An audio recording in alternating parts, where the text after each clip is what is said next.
66వ రోజు ఒబద్యా 1 నుండి హగ్గయి 2 అధ్యాయాల వరకు చదవండి. ఒక్కొక్క ప్రార్థన 21 సార్లు చేయండి.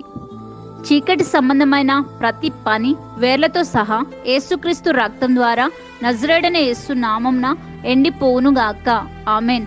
నన్ను నిరుత్సాహపరుస్తూ ఆర్థికపరమైన వెనుకదలను తీసుకొని వస్తున్న ప్రతి ఆత్మలను నజరేయుడైన యేసు నామంన బంధిస్తున్నాను.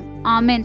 దర్శనాన్ని చంపు ఆత్మలను మరియు కలలపై దాడి చేయు ఆత్మలను నజరేయుడైన యేసు నామంన బంధిస్తున్నాను. ఆమెన్.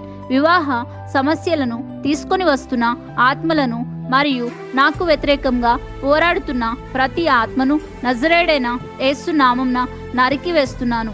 ఆమెన్. సాతానా, నీవు నా మీద ఎలాంటి అనారోగ్యాలు పెట్టలేవు, ఎందుకంటే నేను నజరేయుడైన యేసు నామంన గొర్రెపిల్ల రక్తంలో విమోచింపబడ్డాను.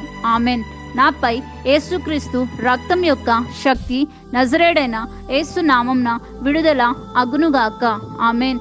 నా జీవితంలోని ప్రతి ఎండిపోయిన వెముకలకు వ్యతిరేకంగా నజరేయుడైన యేసు నామంన యేసుక్రీస్తు రక్తము మాట్లాడునుగాక. ఆమెన్.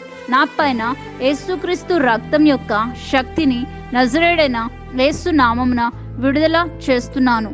ఆమెన్. నాకు వ్యతిరేకంగా ప్రభావం చేస్తున్న ప్రతి శక్తిని యేసుక్రీస్తు రక్తంలో నజరేయుడైన యేసు నామంన శక్తిహీనం చేస్తున్నాను. ఆమెన్. పరలోకమందున నా తండ్రి, నా ప్రార్థనలన్నిటికీ సమాధానాలు ఇచ్చినందుకు నజరేయుడైన యేసు నామంన కృతజ్ఞతాస్తుతులు చెల్లిస్తున్నాను.